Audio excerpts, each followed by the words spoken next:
হঠাৎ করে বিদ্যুৎ বিল বৃদ্ধি ঘিরে তীব্র ক্ষোভ ছড়ালো ত্রিপুরায়। কোনো আগাম নোটিশ ছাড়াই বিল বাড়ানোর অভিযোগ তুলে বিদ্যুৎ ভবনের সামনে বিক্ষোভে নামেন ত্রিপুরা ইলেকট্রিসিটি কনজিউমার অ্যাসোসিয়েশনের সদস্যরা। ঘটনার জেরে এলাকায় তৈরি হয় চাঞ্চল্য। অভিযোগ, হঠাৎ করে বিদ্যুৎ বিল বাড়িয়ে সাধারণ গ্রাহকদের উপর অতিরিক্ত আর্থিক চাপ সৃষ্টি করা হয়েছে। কোনো পূর্ব ঘোষণা বা স্পষ্ট ব্যাখ্যা ছাড়াই এই সিদ্ধান্ত নেওয়া হয়েছে বলে দাবি বিক্ষোভকারীদের। ভুতুড়িয়া বিদ্যুৎ ভবনের সামনে প্লেকার্ড ও স্লোগান নিয়ে বিক্ষোভ দেখান সংগঠনের সদস্যরা। অবিলম্বে বিল বৃদ্ধির সিদ্ধান্ত প্রত্যাহারের দাবি জানানো হয়। তাদের আরও দাবি, এ ধরনের সিদ্ধান্ত সাধারণ মানুষের অর্থনৈতিক সংকট আরও বাড়িয়ে দিতে পারে। তাই স্বচ্ছতা ও আগাম ঘোষণা ছাড়া কোনো পদক্ষেপ না নেওয়ার আহ্বান জানানো হয়।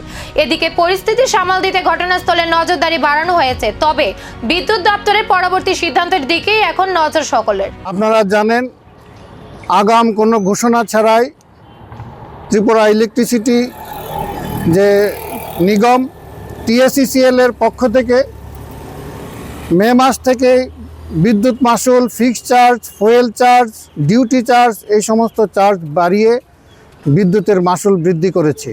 এটা অত্যন্ত অনাকাঙ্ক্ষিত। আপনারা জানেন, আমাদের রাজ্যটি একটি প্রান্তিক রাজ্য। বেশিরভাগ মানুষ দারিদ্র সীমার নিচে বসবাস করে। পেট্রোল, ডিজেল, রান্নার গ্যাসের মূল্য বৃদ্ধি এবং নিত্য প্রয়োজনীয় জিনিসের আকাশ ছোঁয়া যে মূল্য বৃদ্ধি, তাতে জনজীবন বিধ্বস্ত। মানুষের কাজ নেই, রোজগার কমছে, ব্যবসা বাণিজ্য, ক্ষুদ্র ব্যবসা নিচের দিকে যাচ্ছে।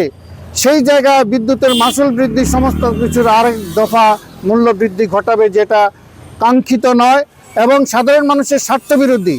তাই আমরা গ্রাহকদের স্বার্থের এর প্রতিবাদ করছি এবং অবিলম্বে বর্ধিত বিদ্যুৎ মাশুল প্রত্যাহারের দাবি জানাচ্ছি।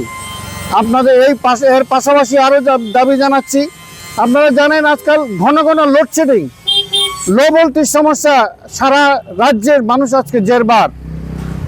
বিদ্যুৎ যে বন্টন যে ব্যবস্থা, যে TSECL, তারা সম্পূর্ণভাবে ব্যর্থ এবং এর ব্যর্থতা। বিল বৃদ্ধি কি প্রত্যাহার হবে নাকি আরও বাড়বে বিতর্ক? এখন সেই প্রশ্ন ঘিরেই ধোঁয়াশা তৈরি হয়েছে। নজর বিদ্যুৎ ভবনের পরবর্তী সিদ্ধান্তের দিকে।